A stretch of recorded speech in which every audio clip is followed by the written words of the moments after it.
Hello friends, எல்லோரும் எப்படி இருக்கீங்க? இப்போ எல்லாமே பேக் டு நார்மல் ஆகிட்டுருக்கு. ஸ்கூல்ஸ், ஆஃபீஸஸ் எல்லாம் திறக்க ஆரம்பிச்சிட்டாங்க. நாங்களும் டோட்டலாக பெங்களூருக்கு ஷிஃப்ட் ஆகிட்டோம். இனிமேல் நம்ம சேனலில் நீங்கள் அர்பன் லைஃப் ஸ்டைல் வீடியோஸ் தான் நிறைய பார்ப்பீங்க. இவ்வளோ நாளாக நிறைய வில்லேஜ் வீடியோஸ்க்கு சப்போர்ட் பண்ணீங்க. அதே சப்போர்ட்டை இதுக்கும் தாங்க. Thanks for encouraging me.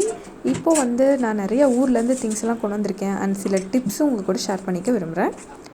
Tip number 1, a place for everything. அதாவது அந்தந்த இடத்துல வைக்கிறது. இதை கேட்குறதுக்கும் பார்க்குறதுக்கும் ரொம்ப சிம்பிளாக தெரிஞ்சாலும் ஒவ்வொரு பெரிய விஷயமும் சிம்பிளான விஷயங்கள்லேருந்து தான் ஆரம்பிக்கிறது அப்படிங்கிறத நீங்கள் மறக்காமல் ஞாபகம் வச்சுக்கணும். இந்த மாதிரி ஒவ்வொன்றையும் ஒவ்வொரு இடத்துல வைக்கும்போது உங்களோட டைமும் எனர்ஜியும் நிறைய சேவ் ஆகுது. ஒவ்வொரு நிமிஷமும் நம்ம ஆர்கனைசேஷனில் சேவ் பண்ணுற யூஸ் பண்ணுற டைமை நம்ம பின்னாடி பல மணி நேரங்களில் மிச்சப்படுத்தலாம். அதுதான் ஆர்கனைசேஷனோட இம்பார்ட்டண்ட் திங். நம்ம வீடு ஆர்கனைஸ்டாக இருக்கும்போது மைண்டு, பாடி, சோல் இது மூணுமே ஒரே லைனில் இருக்குது, ஆர்கனைஸ்டாக இருக்குது அப்படிங்கிறத நாமளே ஃபீல் பண்ண முடியும். நம்ம லைஃப் ஸ்டைல் வில்லேஜாக இருந்தாலும் சரி, சிட்டியாக இருந்தாலும் சரி, ஆர்கனைஸ்டாக இருக்கிறது ரொம்ப முக்கியம். அதுதான் ரொம்பவே ஹெல்த்தியான லைஃப் ஸ்டைலும் கூட. செகண்ட் டிப் பார்த்திங்கன்னா, நிறைய வாங்கி ஸ்டாக் பண்ணாதீங்க. ஸோ நமக்கு தேவையானதை மட்டும் வாங்கிக்கோங்க. சிட்டியில் எல்லாமே நினச்ச உடனே கை கட்டுற தூரத்தில் கிடைக்கும். ஸோ நீங்கள் அதிகமாக வாங்கி வைக்கணுங்கிற அவசியம் எப்போவுமே. ஆல்ரெடி இங்கே கடையில் கிடைக்கிறது எல்லாமே ஆல்ரெடி ஸ்டாக்அப் பண்ண பொருட்கள் தான். ஸோ அதை நீங்கள் வாங்கி ரொம்ப நாள் ஸ்டாக்அப் பண்ணுறதுனால அதோட நியூட்ரிஷன் வேல்யூ ரொம்ப கம்மியாகிட்டே தான் போகும். ஸோ கம்மியாக வாங்குங்க, கம்மியாக ஸ்டோர் பண்ணுங்கள். அது உங்களோட ஹெல்த்தி லைஃப் ஸ்டைலை ரொம்பவே இம்ப்ரூவ் பண்ணும். ஸோ அது ரொம்ப முக்கியமான பாயிண்ட் என்னை பொறுத்தவரையிலும். இது எல்லாமே பாருங்கள், நம்ம தோட்டத்திலேருந்து கொண்டு வந்த பொருள். வாழைக்காய், அதுக்கப்புறம் அது பழமாகட்டும்னு வச்சுருக்கேன். கொய்யாப்பழம், சப்போட்டா பழம், சின்ன வெங்காயம் நம்ம தோட்டத்திலேருந்து வந்தது தான். சொரக்காய், பெரிய வெங்காயம் அண்டு பூண்டு தவிர மற்றது எல்லாமே நம்ம தோட்டத்திலேருந்து வந்தது. டிப் நம்பர் 3 என்னென்னு பார்த்தீங்கன்னா, planning and meal preparation. So meal prep அப்படின்னு சொல்லுவாங்க. இங்கே என்னென்னா, நம்மளுக்கு தேவையான பொருட்களை சிலதை முன்கூட்டியே சமைக்கிறது இல்லை, ப்ரிப்பேர் பண்ணி நம்ம ஃப்ரிட்ஜ்குள்ளே வச்சுக்கிறது. ஸோ அது நமக்கு நிறையா விதத்தில் ஹெல்ப்ஃபுல்லாக இருக்கும். சிட்டி லைஃப் ஸ்டைலில் என்ன எப்படி இருக்குன்னு பார்த்தீங்கன்னா, நமக்கு எல்லாம் பக்கத்துலேயே கிடைக்கிறனால ஈஸியாகவே கடையிலேருந்து வாங்குகிற ஆப்ஷன் நம்மளுக்கு வந்துடுது.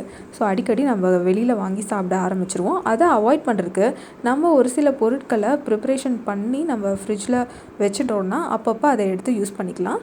ஸோ இது நம்ம கடையில் வாங்கி சாப்பிட்றதோட பெட்டர் ஆப்ஷன் தான். ஸோ நான் பார்த்திங்கன்னா இன்றைக்கி சாட் சட்னிஸ்ன்னு சொல்லுவாங்க. ஸோ அதெல்லாம் ரொம்ப இம்பார்ட்டண்ட். நம்ம கொஞ்சம் டேஸ்டியாகவும் என்ஹான்ஸ் பண்ணலாம். ப்ளஸ் வீட்டிலே ப்ரிப்பேர் பண்ணுறதுனால அதில் நியூட்ரிஷன் வேல்யூவும் அதிகம். அதே மாதிரி கேரட்டெல்லாம் நான் கொஞ்சம் ஒரு 1/2 kg கேரட் இருக்குன்னா அதை துருவி வச்சுப்பேன். ஸோ நம்ம டெய்லியும் யூஸ் பண்ணுற சப்பாத்தி மாவில் போட்டு பணிஞ்சு வைக்கிறது, தோசை மாவுக்கு போடுறது, இட்லியில் போடுறது அண்டு நூடுல்ஸ் எல்லாம் பண்ணும்போது போடுறது, இந்த மாதிரி விஷயங்களுக்கு அதை யூஸ் பண்ண முடியும். ஸோ அப்படி யூஸ் பண்ணுறதுனால அடிக்கடி யூஸ் பண்ணுவோம். அந்த மாதிரி துருவி வச்சுருந்தோம்னா. அப்படி இல்லாட்டி நம்ம அதெல்லாம் போடவே மாட்டோம். அது அந்த ஸ்டெப்பை ஸ்கிப் பண்ணிவிட்டு வித்தவுட் வெஜிடபிள்ஸ் அப்படிங்கிறத விட இந்த மாதிரி ஆல்ரெடி பிளான்ட் வெஜிடபிள்ஸ் அப்படிங்கிறது ரொம்ப பெட்டர் ஆப்ஷன் தான் நமக்கு பொறுத்தவரையிலும். அதே மாதிரி இப்போ பூண்டெல்லாம் பார்த்திங்கன்னா நம்ம நிறையா வாங்கி தொளிச்சு நம்ம ஃப்ரிட்ஜில் போட்டு வச்சுக்கலாம். ஸோ தட் ஒரு நாள் கண்டிப்பாக நம்ம நிறைய பூண்டு யூஸ் பண்ணுவோம். அதை உங்களோட லெஷர் டைமில் நீங்கள் இந்த மாதிரி பிளான் பண்ணி எடுத்து வச்சுக்கலாம். பூண்டெல்லாம் உளிக்கிறதுக்கு ஒரு டிப்பு பார்த்திங்கன்னா, இந்த மாதிரி தட்டி இப்படி லைட்டாக ப்ரெஸ் பண்ணி விட்டால் அது ஈஸியாக அந்த தோல் கலந்து வந்துடும். அதுக்கப்புறம் நீங்கள் அதை ஈஸியாக உரித்து நம்ம ஸ்டோர் பண்ணி வச்சுக்கலாம். ஸோ இந்த மாதிரி பண்ணும்போது நம்ம ஃபுட்டில் ஹெல்த் வேல்யூ இன்க்ரீஸ் ஆகும். டிப் நம்பர் 4, நம்ம லெஷர் டைமை ப்ரொடக்டிவாக யூஸ் பண்ணணும். ஸோ மோஸ்ட்லி இப்போது சிட்டியில் பார்த்திங்கன்னா எல்லாமே எதாவது நெட்ஃப்ளிக்ஸ், யூடியூப், அப்புறம் ப்ரைம் எல்லாமே இந்த மாதிரி சப்ஸ்கிரைப் பண்ணி வச்சுருப்போம். ஸோ அதில் ஃபிலிம் பார்க்க தான் செய்வோம். அந்த மாதிரி டைமை நம்ம ப்ரொடக்டிவாக இந்த சின்ன சின்ன வேலைங்களுக்கு நம்ம யூஸ் பண்ணிக்கலாம். அது ரொம்பவே நல்ல ஆப்ஷன் கூட. டிப் நம்பர் 5, நம்மளோட ஃபுட்டை நாமளே குக் பண்ணுறது. கடையில் வாங்குகிற ஆப்ஷனை விட்டுட்டு இந்த மாதிரி நாமளே சில சிம்பிளான சட்னிஸ் இதெல்லாம் பார்த்திங்கன்னா ரொம்ப சிம்பிள் ப்ரொசீஜராக இருக்கும் நம்ம பண்ணுறதுக்கு. ஸோ அந்த மாதிரி நாமளே ப்ரிப்பேர் பண்ணி வைக்கும்போது இட்ஸ் வெரி யூஸ்ஃபுல். இந்த மாதிரி டக்குன்னு எடுத்து நாமளே வீட்லேயே கடை டேஸ்ட்டுக்கு வீட்டிலே சமைச்சு கொடுத்தோம்னா வெளியில் சாப்பிட்றது கண்டிப்பாக கம்மியாகும். இந்த சட்னி செய்கிறதெல்லாம் ரொம்ப சிம்பிளுங்க. இந்த மாதிரி புளியும் பேரிச்சம்பழத்தையும் நம்ம தனித்தனியாக கரைச்சி வச்சுக்கிட்டு அதை கொதிக்க விட்டு அதை நல்லா வடிகட்டி எடுத்துக்கணும். அது கூட இப்போ மல்லித்தூள், சோம்புத்தூள், சீரகத்தூள், அதுக்கப்புறம் கொஞ்சம் வெல்லம் இதெல்லாம் சேர்த்து இந்த மாதிரி கொதிக்க வச்சு எடுத்துக்கிட்டோம்னா நம்மளோட சிம்பிளான சட்னி ரெடி. இப்போ பூண்டும் நம்மளுக்கு ரெடி ஆயிடுச்சு. இதை பூண்டு ஸ்டோர் பண்ணுறதெல்லாம் பார்த்திங்கன்னா அடியில் டிஷ்யூ பேப்பர் பேப்பர் போட்டு ஸ்டோர் பண்ணிங்கன்னா கொஞ்சம் தண்ணி விட்டாலும் அதை அப்சர்வ் பண்ணிக்கும். பூண்டு ரொம்ப நாளைக்கு ஃப்ரெஷ்ஷாகவே இருக்கும். வேணுங்கிறத எடுத்துகிட்டு உடனே அதை ஃப்ரிட்ஜில் வச்சிடணும். இதில் ஸ்டோரேஜ் தான் ரொம்ப முக்கியம். அதே மாதிரி இஞ்சியும் அப்படி தான். இஞ்சி ரொம்ப அதிகமாகவே தண்ணி விடும். ஸோ 2-3 டிஷ்யூ சைடில் வச்சுக்கோங்க. அப்படி வச்சோம்னா ரொம்ப நாளைக்கு இஞ்சி வந்து ஸ்டோர் பண்ண முடியும். நான் இஞ்சி பூண்டு பேஸ்ட் அரைக்க மாட்டேன். அதுக்கு பதிலாக இந்த மாதிரி தனித்தனியாக தான் வச்சுப்பேன். ஸோ இந்த மாதிரி பண்ணும்போது ரொம்ப நாளைக்கு ஃபுட்டோட நியூட்ரிஷன் குறையாமல் இருக்கும். அடுத்தது இந்த டொமேட்டோ கெச்சப். இது பார்த்திங்கன்னா அதிகமாக நம்ம நிறைய யூஸ் பண்ணுவோம். டொமேட்டோ கெச்சப்புக்கு பதிலாக இந்த மாதிரி பீஸா சாஸ் மாதிரி செஞ்சு வச்சுட்டோம்னா டொமேட்டோ கெச்சப்பாகவும் யூஸ் பண்ணிக்கலாம். பீஸா இந்த ப்ரெட்ஸ் இதெல்லாம் பண்ணும்போது வீட்டிலேயே நம்ம ரொம்ப ஹெல்த்தியான sauce ready without any preservatives நம்ம பண்ணி வச்சுக்கலாம். அது ரொம்ப சிம்பிளான ப்ராசஸ்ங்க. இந்த மாதிரி தக்காளி, வெங்காயம், பூண்டு, கொஞ்சம் பச்சை மிளகாய், ஒரு வரமிளகாய் இதெல்லாம் போட்டு நல்லா ஆயிலில் ஃப்ரை பண்ணிவிட்டு அதை நல்லா இந்த மாதிரி பியூரி மாதிரி பண்ணி எடுத்து அதை வடிச்சுக்கணும். இப்போ இதை வந்துட்டு நீங்கள் வந்து தண்ணி நல்லா கொதிக்க வச்சு சாஸ் பதத்தில் எடுத்துக்கிட்டிங்கன்னா உங்களோட டொமேட்டோ சாஸ் ரெடி. இதை நீங்கள் பீஸா, பர்கர்னு அப்புறம் சாட் பண்ணும்போது எல்லாத்துக்கும் யூஸ் பண்ணிக்கலாம். இந்த டொமேட்டோ கெச்சப்பில் வந்து கடைசியாக ஆப்பிள் சைடர் வினிகர் ஒரு மூடி ஊற்றி கொதிக்க வச்சு எடுத்து வச்சுக்கிட்டிங்கன்னா அது ரொம்ப நாளைக்கு ப்ரிசர்வ்டாக இருக்கும். இதெல்லாம் நம்ம வீட்லேயே பண்ண சாட் சட்னிஸ். ஸோ இது வந்து மேக்ஸிமம் நமக்கு ஒரு வாரத்துக்கு தாங்கும். அதுவே வந்து நமக்கு போதுமானது. நெக்ஸ்ட் வீக்கு நம்ம ஃப்ரெஷ்ஷாக பண்ணிக்கணும். Tip number 6, coconut storing tips. Coconut பார்த்திங்கன்னா நம்ம அதிகமாக அடிக்கடி வாங்க முடியாது. ஊர்லலாம் பார்த்திங்கன்னா நிறையா கிடக்கும், எடுத்து போடுவோம், மிச்சத்தை மாட்டுக்கு போட்டுருவோம். அந்த மாதிரி வேஸ்ட்டே ஆகாது. ஆனால் இங்கே வந்து நம்ம பார்த்து தான் யூஸ் பண்ணணும். எனக்கு வந்து கோகோனட்டை பர்சனலாக துருவி யூஸ் பண்ணால் தான் பிடிக்கும். மிக்சியில் போட்டு கிரைண்ட் பண்ணி அதை யூஸ் பண்ணுறது பிடிக்காது. ஸோ நான் தேவையானதை துருவி எடுத்துகிட்டு மிச்சத்தை நான் அந்த மாதிரி கவர்ஸ் நிறையா கிடைக்கும் வெஜிடபிள்ஸ் எல்லாம் வாங்கினீங்கன்னா. ஸோ அதில் போட்டு வைப்பேன். அப்படி பண்ணும்போது ரொம்ப நாளைக்கு கெடாமல் இருக்கும். நீங்களும் ட்ரை பண்ணி பாருங்கள். Tip number 7, adding millets in your diet. Healthy life ஸ்டைலுக்கு ரொம்ப முக்கியமான விஷயம் மில்லட்ஸ். நம்ம வந்து இப்போ அதெல்லாமே ரீகெயின் ஆகிட்டுருக்கு. நிறைய பேர் அதை யூஸ் பண்ண ஆரம்பிச்சிட்டாங்க. ஸோ அந்த மாதிரி மில்லட்ஸை நம்ம டெய்லியும் ஃபுட்டில் யூஸ் பண்ணணும். நான் இன்றைக்கி பார்த்திங்கன்னா என்னோடய மாப்பிள்ளை சம்பா அரிசி யூஸ் பண்ணிவிட்டு நான் வந்து இட்லிக்கு மாவு அரைக்க போகிறேன். சிம்பிள் 4:1 ரேஷியோ தான். 4 பங்கு அரிசி, 1 பங்கு உளுந்து, அவ்வளோதான். எப்பவும் போல் அதை ஊற வச்சுட்டு மாவாக அரைச்சி எடுத்துக்கிட்டேன். இந்த மாதிரி நீங்கள் மிக்சியில் அரைச்சிட்டிங்கன்னா கொஞ்சமாகவும் இருக்கும். நீங்கள் ரொம்ப அதிகமாக நம்ம அதையே சாப்பிட்ற மாதிரியும் இருக்காது. ஸோ இது சிம்பிளான விஷயம். அண்ட் இப்போ பார்த்திங்கன்னா நான் உளுந்து வடை அரைச்சி மிச்சம் ஆச்சு உளுந்து மாவு. அது கூட நான் ராகி மாவு கலந்து நான் வச்சுட்டேன். ஸோ சிம்பிளான ராகி பேட்டர் ரெடி. இதை ஒரு நாள் ஃபுல்லாக புளிக்க வச்சோம்னா சூப்பரான கிறிஸ்பியான ராகி தோசை ரெடி ஆகிடும். நம்ம இது கூட வெஜிடபிள்ஸ் கூட ஆட் பண்ணிக்கலாம். வெஜிடபிள்ஸ் எல்லாம் ஆட் பண்ணிட்டு நம்ம எக்ஸலண்ட்டாக நம்ம இன்னொரு டிஷ்ஷை ரெனோவேட் பண்ண மாதிரியும் இருக்கும். ஸோ நம்மளுக்கு பொருட்களும் வீணாகாமல் இருக்கிறது. இன்னொரு புது டிஷ்ஷை இது பண்ணும்போது எல்லோரும் நல்லா சாப்பிட்டுக்குவோம். ஸோ இது வந்து இன்னொரு மில்லட்ஸை அதிகமாக யூஸ் பண்ணுறதுக்கான ஐடியா. இதே உங்களுக்கு ஃபுல்லாகவே மில்லட்ஸ் யூஸ் பண்ண பிடிக்கல அப்படின்னு சொன்னால் நீங்கள் பாதி அரிசி பாதி வந்து மில்லட்ஸ் அப்படி சேர்த்து மாவு அரைச்சிக்கலாம். Tip number 8, adding more vegetables. அதாவது நம்ம ஃபுட்டில் வந்து நிறையா வெஜிடபிள்ஸ் யூஸ் பண்ணுறதுனால நம்மளோட டைஜஷன் கெப்பாசிட்டி இன்க்ரீஸ் ஆகும். இப்போ வந்து ஹெல்த் கான்ஷியஸ் அப்படின்னு சொல்லிட்டு நிறைய ப்ரோட்டீன்ஸ் எடுக்கிறோம்.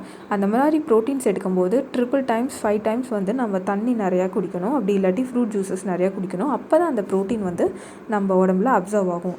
அதுக்கு பதிலாக கொஞ்சம் ஒரு 1 பார்ட் ஆஃப் ப்ரோட்டீன் எடுத்தோம்னா மீதி 4 பார்ட் வெஜிடபிள்ஸ் அந்த மாதிரி எடுக்கும்போது ஃபைபர் கண்டென்ட் நம்ம நிறையா சேர்த்துக்கிட்டோம்னா அது ரொம்ப ஹெல்ப்ஃபுல்லாக இருக்கும். அதுக்கு வந்துட்டு நம்ம செய்கிற ஒவ்வொரு டிஷ்லேயும் வெஜிடபிள்ஸை கூட சேர்த்திக்கணும். இது ஃபார் எக்ஸாம்பிள் இப்போ பருப்பு மட்டும் செய்யாமல் நம்ம முன்னோர்கள் எல்லாம் பார்த்திங்கன்னா கூடவே கூட்டுன்னு சொல்லி கீரையை சேர்த்திப்பாங்க. அதே மாதிரி சாம்பார்னு சொல்லி உள்ளே நிறையா வெஜிடபிள்ஸ் சேர்த்திப்பாங்க. இப்போது தேங்காய் சட்னி அரைக்கும் போது கடலை கூட தேங்காயெல்லாம் சேர்த்திக்கிறோம், கருவேப்பிலை சேர்த்திக்கிறோம், ஸோ இஞ்சி பூண்டு சேர்த்திக்கிறோம். அந்த மாதிரி நம்ம கூடவே நிறைய வெஜிடபிள்ஸ் ஆட் பண்ணும்போது நம்ம ஃபுட்டு வந்து நம்மளுக்கு பெட்டராக ஹெல்த் வந்து எடுத்துக்குது, நம்ம பாடி அப்சர்வ் பண்ணிக்குது. ஸோ எல்லா விஷயத்துக்கும் சைடிஷ்ங்கிறது ரொம்பவே இம்பார்ட்டன்ட். ஃபார் எக்ஸாம்பிள் இப்போ வந்து நம்ம இந்த நீராகாரம் பழைய சாப்பாடு குடிக்கிறோம் அப்படின்னா அது கூட இந்த மாங்காய், வறுத்த மிளகா, மோர் மிளகாய் இதெல்லாம் எதுக்கு, வெங்காயம் இதெல்லாம் வந்து அதோட குளிர்ச்சியை குறைக்கிறதுக்காக எடுத்துக்கிற விஷயம், பேலன்ஸ் பண்ணுறதுக்காக அதில் இருக்கிற எல்லா ஐட்டத்தையும் பேலன்ஸ் பண்ணுறதுக்காக எடுத்துக்கிற விஷயம். இப்போ அதே மாதிரி நம்ம இந்த மாதிரி நூடுல்ஸ் எல்லாம் பண்ணும்போது கம்ப்ளீட்லி வந்து அன்ஹெல்த்தி அப்படிங்கிற கேட்டகரியிலேருந்து கொஞ்சம் வெஜிடபிள்ஸ் எல்லாம் யூஸ் பண்ணுறதுனால கொஞ்சம் ஹெல்த்தியாக நம்ம அதை வந்து ஃபீல் பண்ணலாம். இப்போ நம்ம இன்ட்ரெஸ்டிங்கான பாட்டுக்கு வந்திருக்கோம். இப்போ கடையில் போய் நம்ம யூஸ்வலாக வாங்கி சாப்பிட்ற ஒரு குழந்தைங்க விரும்பி சாப்பிட்ற சில ரெசிபீஸை நம்ம வீட்லேயே எப்படி அதே டேஸ்ட்டில் பண்ணுறதுன்னு பார்க்கலாம். 4 பிரெட் எடுத்துக்கோங்க. இதில் 2 சாண்ட்விச் பண்ணலாம். ஃபஸ்ட்டு பார்த்திங்கன்னா முதல்ல பட்டரோ இல்லை கீயோ அப்ளை பண்ணிக்கோங்க. அப்ளை பண்ணிட்டு அதுக்கு மேலே கொஞ்சம் க்ரீன் சட்னி எடுத்து போட்டுக்கோங்க. இது பார்த்திங்கன்னா equal amount of coriander, mint, கொத்தமல்லி தழை, புதினா தழை, ஒரு பச்சை மிளகாய், கொஞ்சம் லெமன் ஜூஸு, பூண்டு, இஞ்சி இதெல்லாம் போட்டு அரைச்சி எடுத்துக்கணும். சிம்பிள். இதுதான் வந்து மின்ட் சட்னி. அதுக்கு மேலே இந்த மாதிரி வெள்ளரிக்காயை அடுக்கி வச்சுக்கோங்க.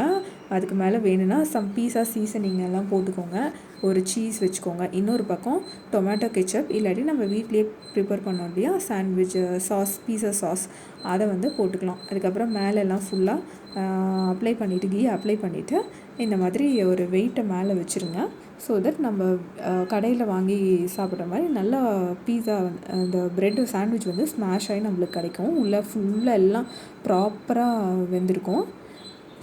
லோ ஹீட்லேயே வச்சுருங்க. அப்போ தான் ப்ரெட் வந்து கிறிஸ்பியாக இருக்கும். உள்ளே இருக்க பொருள் வெந்திருக்கும். பாருங்கள் எவ்வளோ யம்மியான சிம்பிளான சாண்ட்விச் ரெடி. இந்த வெஜிடபிளுக்கு பதிலாக நீங்கள் வேறு எது வேணாலும் நீங்கள் சப்ஸ்டியூட் பண்ணிக்கலாம். இது ரொம்ப சிம்பிளாக இருக்கும். நெக்ஸ்ட் வந்து பேல் பொரி. இதில் பார்த்திங்கன்னா நம்ம பொரி ரொம்ப ஹெல்த்தியான ஸ்நாக்ஸ். அது கூட கொஞ்சம் பூந்தி மிக்சர், அப்புறம் பானிபூரி அதெல்லாம் உடச்சி நம்ம வீட்லேயே பொரித்து கூட உடச்சி போட்டுக்கலாம். இல்லை நீங்கள் அப்பளம் இருந்தால் கூட அப்பளத்தை உடச்சி போட்டுக்கலாம். அப்புறம் நம்ம துருவி வச்ச கேரட்டு, கொஞ்சம் பீஸா சாஸு, மின்ட் சட்னி, அதுக்கப்புறம் நம்ம டேமரின் புளி சட்னி பண்ணி வச்சோம் இல்லைங்களா, அந்த இனிப்பு சட்னி அதையும் எல்லாம் ஸ்ப்ரெட் பண்ணிவிட்டு, அப்புறம் வெங்காயம், தக்காளி, குக்கும்பர் அப்படின்னு வெள்ளரிக்காய், இந்த மாதிரி உங்களுக்கு பிடிச்ச எல்லா வெஜிடபிள்ஸையும் சேர்த்து கலந்து வச்சுக்கிட்டிங்கன்னா சிம்பிளான சாட், பேல்பூரி சாட் ரெடி. செம்மையாக இருக்கும். இது ட்ரை பண்ணி பாருங்கள். குழந்தைங்க இதை ரொம்ப விரும்பி சாப்பிடுவாங்க. நம்மளுக்கும் ரொம்ப பசி எடுக்குது, கண்டதை சாப்பிட்ணும் அப்படின்னு யோசிக்கிற நேரத்தில் இந்த சிம்பிளாக இந்த சட்னியாக பண்ணி நம்ம சாப்பிட்லாம். இது கூட வேணும்னா பொட்டுக்கடலை, நிலக்கடலை எது வேணாலும் நீங்கள் ஆட் பண்ணிக்கலாம். நெக்ஸ்ட்டு மசாலா மோர். இது ரொம்ப டேஸ்டியாக இருக்கும். இந்த மோர் கூட பார்த்திங்கன்னா ஒரு பீஸ் இஞ்சி, அப்புறம் கொஞ்சம் கொத்தமல்லி தழை, உங்களுக்கு குழந்தைங்களுக்கு கொடுக்குறேன்னா மிளகாய் வேண்டாம், அதுக்கப்புறம் மிளகாய், சீரகம், மிளகு இதெல்லாம் போட்டுக்கோங்க. இன்னும் வெஜிடபிள்ஸ் கூட இதுக்குள்ளேயே நீங்கள் ஆட் பண்ணிக்கிறதுனாலும் பண்ணிக்கலாம். லைக் பச்சை மாங்காய் ஒரு துண்டு, கேரட் ஒரு 2 துண்டு, அப்புறம் கல்லுப்பு இதெல்லாம் போட்டு நல்லா பிளெண்ட் பண்ணிக்கோங்க. அதுக்கப்புறம் இது கூட 2-3 மடங்கு தண்ணி சேர்த்துக்கோங்க. எவ்வளோ தயிர் சேர்த்துனீங்களோ அதுக்கு 2-3 மடங்கு தண்ணி சேர்த்துக்கோங்க. இதெல்லாம் வடித்து எடுத்துட்டிங்கன்னா ரொம்ப சூப்பரான மசாலா மோர் ரெடி. செம்மையாக இருக்கும். இது குழந்தைங்களும் இதை வடிச்சிட்றதுனால சூப்பராக குடிப்பாங்க.